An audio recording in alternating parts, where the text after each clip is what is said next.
너희가 잘 살 때 내가 경고를 하였는데도 너희는 들으려 하지도 않았다. 어렸을 때 버릇을 버리지 못하고 기어이 내 말을 듣지 않았다.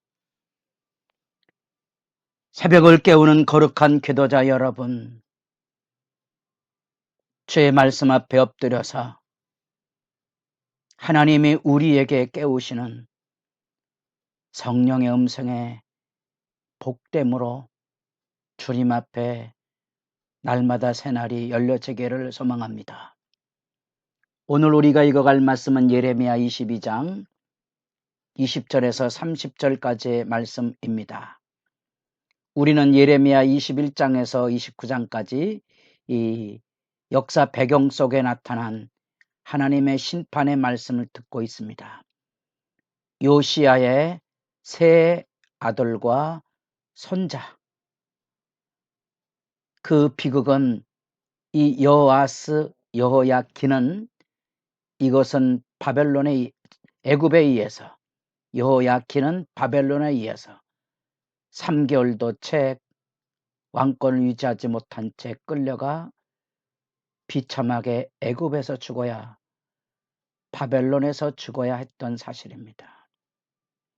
이제 예레미야 11장부터 20장까지가 하나님의 말씀을 어긴 유다의 죄악, 하나님 백성의 언약 파기의 죄악상에 대한 선지자 예레미야의 통곡과 아픔, 미치광이처럼 울부짖음과 기행을 통하여, 상징 행위를 통하여서도 자기 백성의 죄악을 고발하고 하나님의 심판 앞에 바벨론의 세력에 끌려갈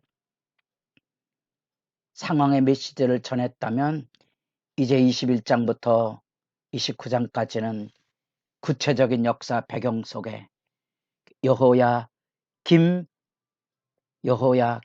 이어지는 21장의 스드기야로 역사적인 배경의 출발을 열었다면, 다시 돌아가서 첫 번째 요시야의 둘째 아들인 여호아하스와 여호야김과 여호야긴으로 이어지는 이 단락입니다. 이후에라도 역사 배경의 순서를 따라 예레미야가 기록된 것이 아니기 때문에 기억해야 할 이름은 이 여호야김입니다.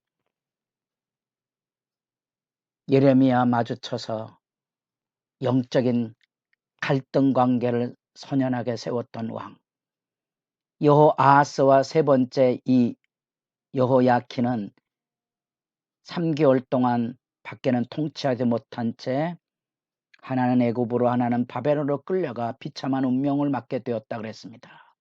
그 배경 중간 단락 안에 우리는 지금 22장 20절에서 23절까지 예루살렘에 대한 심판의 외침이 들려지게 됩니다. 레바논과 백항목에 대한 이야기를 들려주며 이 이스라엘 백성들을, 이스라엘 땅을 둘러싸고 있는 요단강 동편의 그 레바논의 고대 국제 대로가, 왕의 대로가 뚫려져 있는 거대한 산들과 풍요로움, 저 북쪽에 레바논 백항목을 가져다가 왕궁을 짓고 화려함을 뽐내던 이 예루살렘, 그래서 그 레바논의 바산과 아바림으로 저 북쪽에서 남쪽까지 이 레바논을 배경을 삼아 외치는 소리가 들려오는데, 좋은 소식이 아닌, 너희가 그렇게 화려한 백항역 궁으로 사치했지만 이제는 너희들이 행한 불의와 포악을 통하여 이제는 끝내 그 자리에서 쫓겨나 포로가 될 것에 대한 아픈 이야기가 들려지고 있다는 거죠.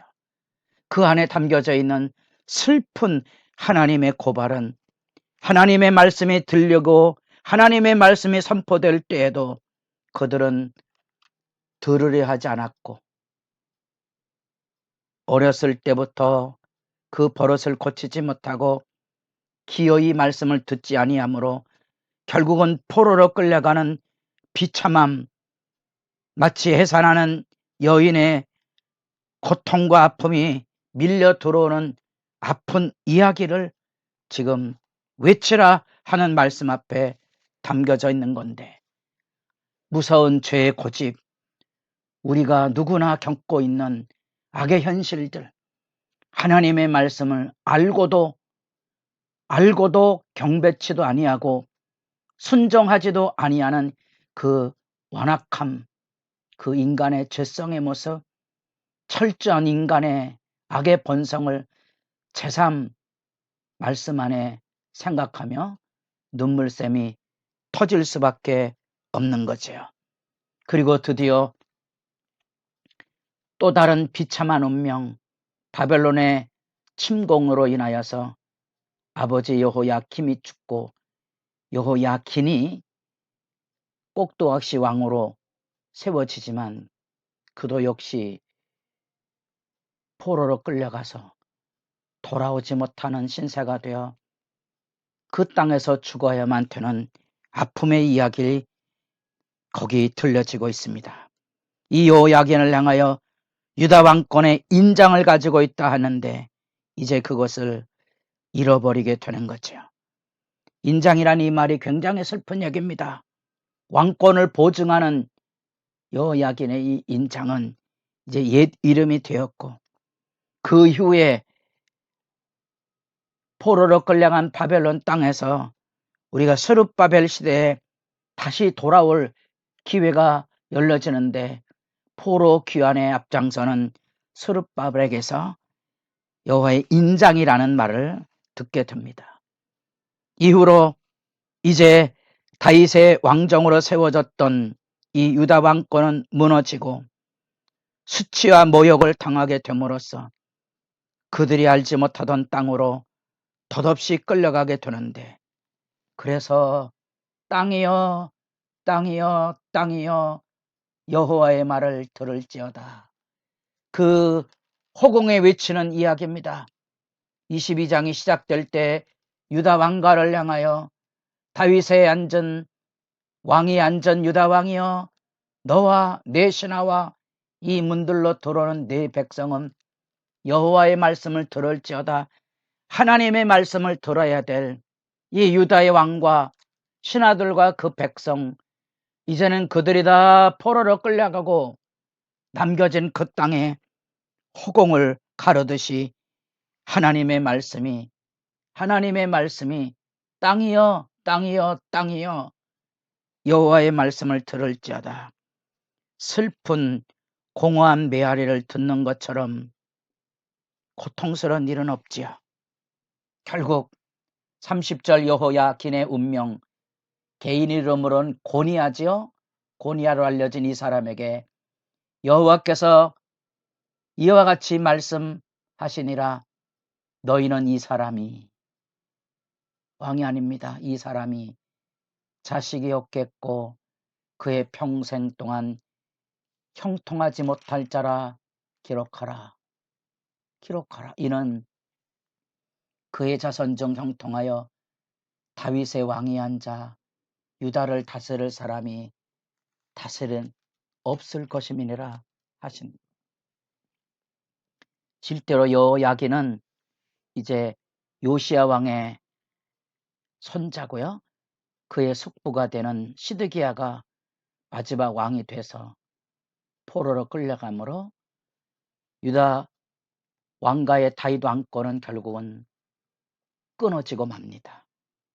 이렇게 11장에서 20장까지 하나님의 언약을 깨뜨린 유다의 범죄에 대한 고발이 이어지는 상황들 속에 다시 조목조목 유다 왕가를 불러내어 그들이 하나님 앞에 신앙의 본분을 다했는가를 묻고 그것에 대한 심판의 말씀이 들려지는 장면을 여러 번 읽어가며 예레미야의 통곡과 애통을 통하여 배워야 될 교훈이 하나 있다 그랬습니다.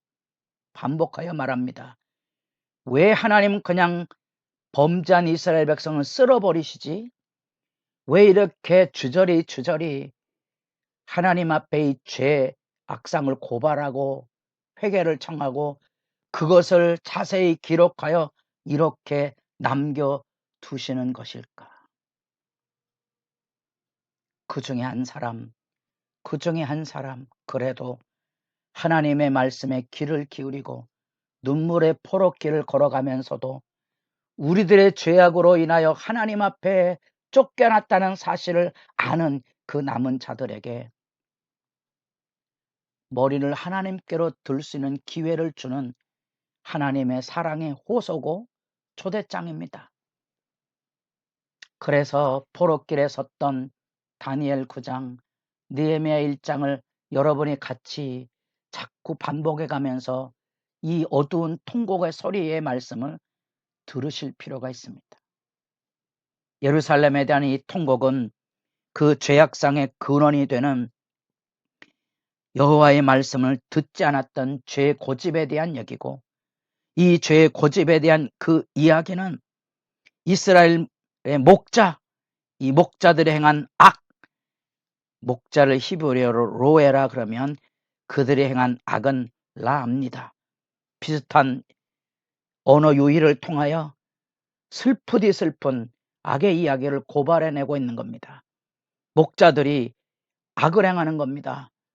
목자가 양떼들을 돌봐야 되는데 그것이 예루살렘에 대한 통곡이고, 여호야킨 하나님 앞에 번번을 지키지 못하고 그 아버지 여호야김의 만행에 결국은 그 침략을 당하여 죽임을 당하고 이제 포로로 끌려가는 이 슬픈 운명. 땅이여 땅이여 땅이여 여호와의 말을 들을지어다. 호공을 가른 이 말씀 앞에 우리도 우리 자신이 각자의 자리에서 믿음의 책무를 감당하고 있는지를 물으시고 철저하게 자기 책임 허리를 동이고 하나님 앞에 마주서서 그 말씀 앞에 자기 본분을 부르짖는 기도의 시간이 분명히 새롭기를 소망합니다.